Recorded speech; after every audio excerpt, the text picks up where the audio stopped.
I don't know how many of you have had the chance to have to explain to your children what human resources is, but I faced this challenge recently with my 3 boys. And I told them, I love human resources. I've done it my whole life because I think it is the greatest art form in the world. The art of helping people and teams become great. And my son, who was looking at his phone when he's talking to me, says, but Dad, you know, there's a lot of AI right now. Isn't HR also using science? Is HR more art or is it more science? That was his question. And my question to you right now with this tsunami of AI, although yesterday felt like a tsunami walking around Lisbon, the tsunami of AI coming in, the whole world is telling us the future is all about science and data. And when I look at the word human resources, I don't see AI in there. And we face this really uncomfortable moment as organizations, as leaders, as experts in talent to answer the question. So my son said, Dad, is it more science or more art? And I said, yes.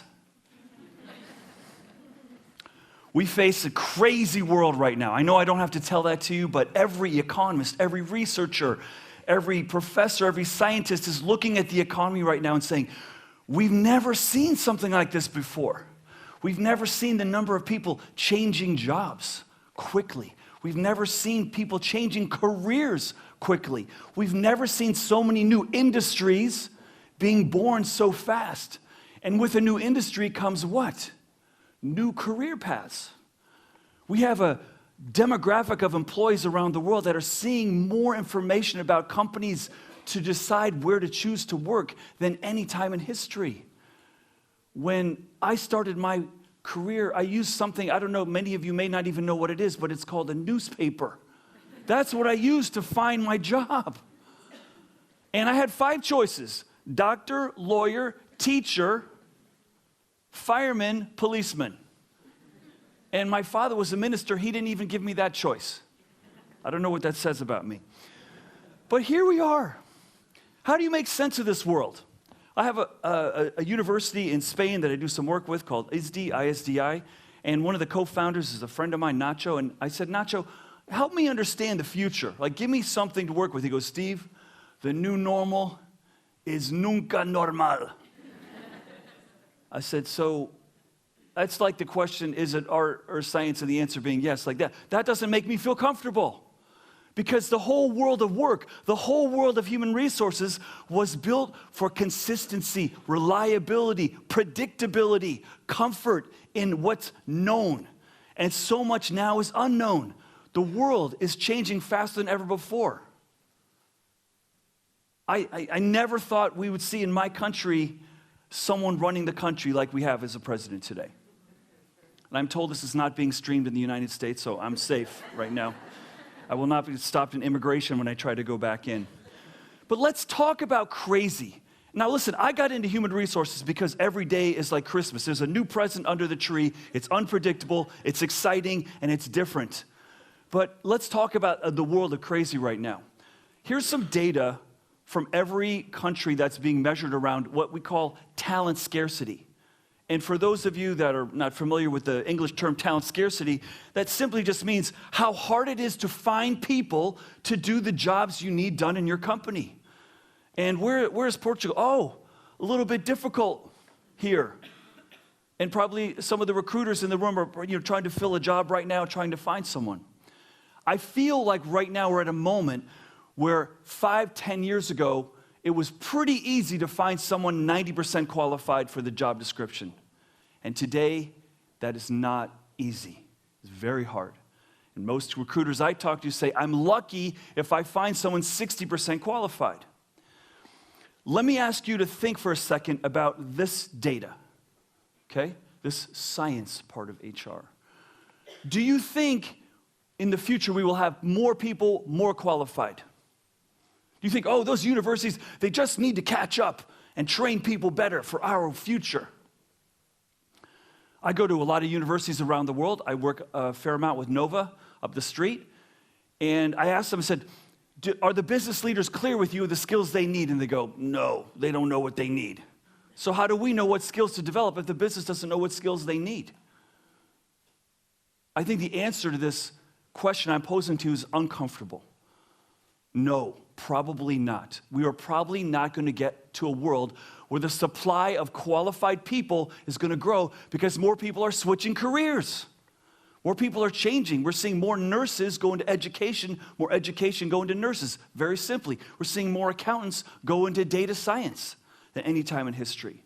Why? Because they can. Because employees can see more of what's possible than any time in history. And so if we want to talk about crazy, this is where you're going to wonder, are we going to have alcohol at lunch because I'm going to need a drink? Steve is stressing me out here. This is just the beginning of some of the things that I think about when I look at the world of work. Increasing turnover, more people changing careers, more new industries, more countries fighting for talent. Not just companies, countries changing immigration laws, like you've done very well here, to try to attract more qualified talent. Skills changing faster than ever before. More companies needing new skills faster than any time in history. Do you think that's going to slow down? No. No. And that feels uncomfortable because we were not built in human resources for all this change. Everything we built, how to pay, how to reward, how to benefit, how to design organizations, how to build teams, was all built for slow change. Wasn't built for fast change. And so we're equipping ourselves, our tool belt of how to lead our organizations is empty right now. We were not built for this moment. And then it's like, who's there? Oh, artificial intelligence. Excuse me? I'm busy over here recruiting. AI? And then don't you love AI? Because AI is the worst marketing campaign in history. You're going to lose your job because AI's coming. And you go, I thought it was the robots going to take my job. Now it's AI going to take my job? That is not motivational. And we wonder, why are employees so miserable? I don't know, because we're scaring them? Because we've been telling them the last 20 years, digital transformation. Oh yeah, the two worst words I've ever heard in an organization, digital transformation. That's a company saying, we don't care about you, we care about the technology. Nobody's saying career enrichment or making your job beautiful. What just digital transformation could be the objective. But let's talk about something else. Now, you know, finance is our mortal enemy in human resources. They're the people that say, you have no budget. So I'm not going to cry when accountants are becoming an endangered species. But I will take a look and say, whoa, accountants are endangered species? How is that possible? And accounting firms were never trained to teach or to show or to market how great accounting is. They just go to the universities and say, give us your best accounting graduates. And now they're having to learn, oh, I have to sell how cool it is to be an accountant and how sexy it is to wear a pocket protector, put my pencils in there. That's the world we're living in right now. Accountants, endangered species. Did we ever think we'd see that day? And it isn't just the world of human resources that's struggling. The world of work was not built for this moment. It's not built for this moment. So much of the architecture was not built for the fluidity that we're feeling. And we're feeling it. We have, I call it sort of like the Italians call it agita. It's like a stomach ache. How do you say stomach ache in Portuguese? Dor. Okay. That's the moment that we have right now. And when I tell you that HR wasn't built for this, this is what I'm talking about. We're building for stability. That's what the board of directors wants. Predictable, reliable, consistent results. And we know that's harder than ever. Every reward that we build, and stay here a long time. The longer you stay here, the more pension, the more rewards, the more promotion, the more we respect you, the more vacation time you get. And yet, if I ask you right now, do you think the increase in turnover is going to slow down in the future? Do you think people are going to stay longer in companies in the next 5 or 10 years? And if you could see your faces, it's not like no, it's like no. So let me explain what the world of the employers say. What is this right here? What do you call this?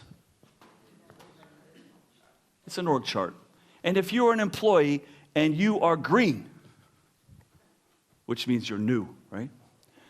And you look up the org chart, what do you see? You see fewer opportunities. And if you look outside, what do you see? More.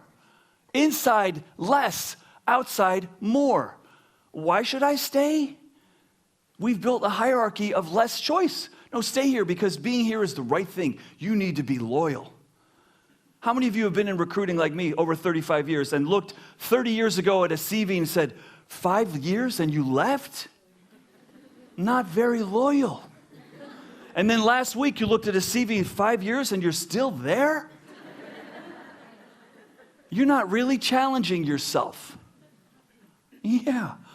I gave a talk to a banker community, the American Banking Association, a few weeks ago in Phoenix, Arizona, and I was talking about the youth changing jobs around the world.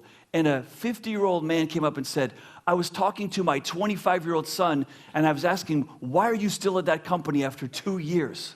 I said, you're asking him that? He's not asking you that? Yeah. So here's another reason how the world of work is broken.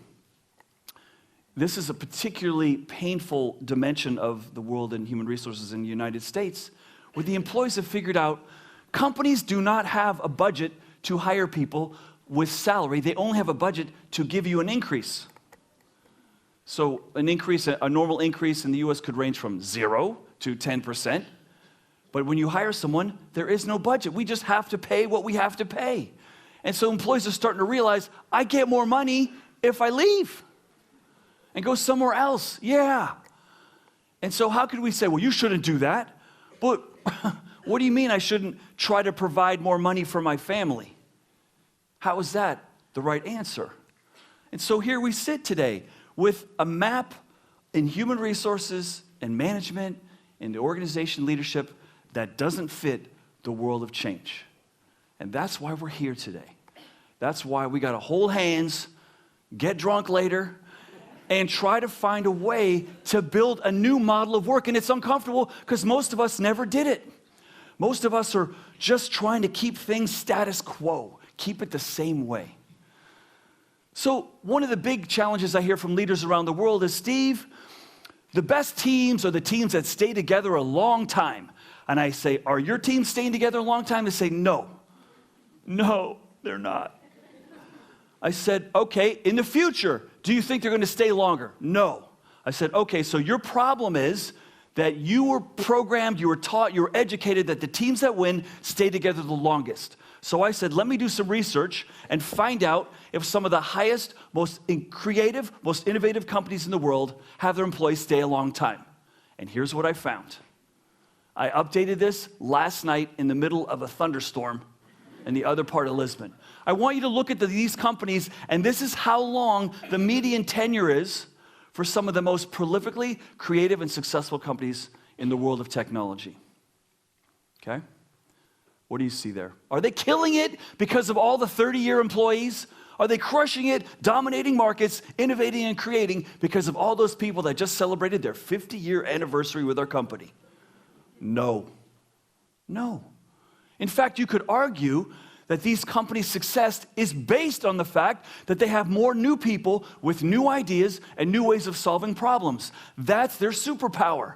Well, that's great, but Steve, we're not all in the technology companies. This is scary. My leaders, the people up top in the big cushy offices that have the special parking places, they don't believe that. For most of my career, I received a bonus if I kept my people. Some of you have a bonus right now in your goals. Turnover, make it sure it's very low. I sit on a few boards of directors, and when the human resource executive comes and says, look at my turnover this year, it was 6%. She was so happy. And I said, is that a good number? I don't even know what's a good number today because I want new people in here. I want new ideas. In a world that's changing quickly, I want more people that have been in different places to help me address the new problems that I'm facing that the people who've only been here 50 years, who never saw a different problem on the outside, don't know how to solve. That's uncomfortable. This is a Google Earth shot right here of Silicon Valley. Now, I happen to live here. I think it's a crazy place. It's not a perfect place. I would be happy to live here too, trust me. But one of the interesting things that I want to share with you about my home is that not only are there more companies making more market value, more innovations, and more creativity, more successful companies than any geography on the planet, there are more people changing jobs faster here than anywhere in the world. And I think those two factors are connected. I think the reason Silicon Valley is successful is because ideas are changing and growing and networks are expanding. If I change jobs, I meet more people. My network grows. I have new ways of solving problems because I've been in a few different companies. But that's not what we built for. We built to shame the people who left us. You quit, you're dead to me. It's called Tony Soprano School of HR. There actually is a few books on Amazon called the Tony Soprano School of Management. I'm not joking. All right, here's something that I want to give you some hope with. I want to show you some pioneers that are using a different philosophy.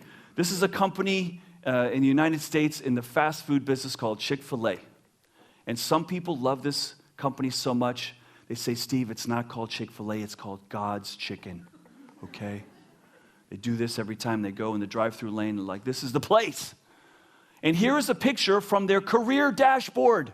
And two of the people, the woman in the middle and the right, are ex-employees. They don't even work there. And you're saying, what? It's a career dashboard? Why would they put the people who left us on our dashboard? Because those people are saying in the words that you can't read, they're so tiny, they're saying, thank you, Chick-fil-A, for helping me realize my dream to work somewhere else as an emergency room nurse, as a fifth grade school teacher. Thank you for making me better to live a greater life. I was like, what? And I listened to the podcast of the head of human resources for Chick-fil-A, and they were saying, we know we're not your dream job, we're fast food. We know you're not going to stay here forever. We want you, part of your journey that's here to be amazing, to be amazing. That's bold. Many of the companies I work for, if I put ex-employees on the website, I would be an ex-employee, okay? We don't celebrate those people, those losers who left us. Here's another company, the biggest retailer in the United States, Walmart. They did an experiment last year, which was amazing. They gave every one of their salaried employees a generative AI tool and said something which a big company, especially in retail, never does. They said, here's a generative AI tool. And the employee said, what's it for? And they said, we don't know, but we hear this AI thing's pretty cool. Why don't you try it out and tell us what insights you could find about leading better, about communicating better, about organizing your meetings maybe more effectively, about maybe delighting the customer better. We don't know. Check it out. This technology is changing so quickly. That is called an experiment. An experiment. Something we need to do a lot more of in human resources, but because we're trained in don't take risk, for reliability, consistency, can't take risk, we don't do it. We're gonna have to. It was so successful that Walmart gave it to another 50,000 employees. A huge experiment. And think about it. Every time you've introduced a new technology in your company, usually you do, let's do a lot of training. Oh yeah, everyone's gonna go to the training of the new technology. No training here. Here it is. Figure it out. You tell us how we should train you. What? Yeah, that's the world we're living in. And here's my favorite example to really underscore how artificial intelligence is being used. And we should not have had to wait for this moment to learn this lesson. Prudential, an insurance company. Now, I could say this because I used to work in insurance. Not an industry that I would expect to be pioneering innovation in human resources, an insurance company whose business is around safety, okay, and not taking risk, helping you be safe in risk. They say, we got a problem. Too many of our people are leaving, and we think we're not aware of what they could do. Maybe they could do a different role. Maybe someone in human resources is tired and they want to go to marketing or public relations or investor relations or, heaven forbid, accounting. Maybe they lost their mind. Okay, it's okay. And what they built was a tool that mapped every employee to every job in the company. And on your first day, new hire orientation, they say, Steve, welcome to Prudential. We took a look at your background, and here's how qualified you are for every job in the company. Think about that. Why don't we do that now? Oh, because you're in HR. You're only going to be in HR. Here's HR1, HR2, HR3, and then you're really good. Maybe you'll be a leader. Maybe you'll be manager 1, manager 2, manager 3, then maybe director. And if you're really lucky and we really like you, and you stay 30 years, maybe VP. And here is a different way of thinking about it. And maybe you're only 20% qualified in PR and you want to go to PR. And then Prudential says, here's all the classes you could take. Here's all the people that could mentor you. Here's all the coaches. Here's other people that moved into PR from other departments to show you and help you realize your dream. We don't know what it is, but we know it's probably not staying and doing the same thing for your whole career. Yeah, that's powerful. Why don't we all have that today? I never built it, so I can't tell you and make you feel guilty about it. I didn't do it. But why, in a world where people are changing jobs faster, where people are changing careers, if we keep them, we keep the awareness of our culture, we keep so much goodness, why wouldn't we do that? So I want to challenge you to join me in building a new talent agenda. Recognize things like engaging in the employee. Stop saying, are you engaged in me, the company? Are you engaged in us? And start saying, I want to engage in you and your future. And maybe it's here, maybe it's somewhere else. I want to change the job. If you know someone is not going to stay 3 years, and the median tenure right now for software engineers in the United States is 1.5 years. So you hire a software engineer, it better not take you 3 years to train them. You understand? You got 3 months, and then they're out. And so I need to change my work so I'm ready and expecting them to leave and not feeling sorry and making them feel guilty about it. I need to commit to the careers. Care about someone's whole career. Don't just care about them when they work for you. Tell Tony Soprano, hey, I don't care about you, bro. We're going to care about people for your whole career. I was giving a talk about artificial intelligence a few months ago when I was here, and I come to Portugal. I'm very lucky. I get to come here probably 5, 6, 7 times a year, and hopefully after this conference, I'll get some more invitations. I was giving a talk about AI, and the challenge that AI presents, which is this seemingly overemphasis and reliance on technology and not on humanity, that we're being told the future is all about, data and science and numbers and zeros and ones. And someone said, there's a Portuguese philosopher, Steve, that you might have heard of. His name's Antonio Damasio. Happens to be one of the most decorated, one of the most successful, one of the most well-read neuroscientists in the world. He studied people with brain injuries whose emotions were compromised due to a car crash, due to an accident, due to a fall, due to unfortunate circumstance. And he studied and he found out that the decision-making of human beings when emotion is not involved is compromised. That's powerful. And if he were today with me, with us, I think he would say, it's data and science really important, but human emotions, being human, is as, if not more and more important to make great decisions. So I want to end my talk with you today with that notion. Be careful of the seduction that everything is about data and science and technology. The future and the moment we're in right now is one where this technology, and calling AI technology is not even giving it justice. It's so much bigger and so much grander in what it could change. We have to recognize we've been given a gift to rediscover what it means to be really human, right? The skills of communication and empathy and joy, caring and love and respect and conflict. Those are the powers that we have that we need to unlock more than ever before. And that's a gift that I want to really encourage you to think about. Because there's a big seduction now to go all in on AI. And what I like to do to my clients is, Steve, we really need help with AI strategy. I said, okay, well, tell me first, before we talk about AI, how are you doing with email management? How's it going? Have you mastered email yet? Because everyone's still feeling behind. They're like, no. I said, have you mastered, meetings? Are you successful with your meetings? No, everyone hates meetings. Okay, so how confident are you that you're going to crush AI? Not so great. Think about that.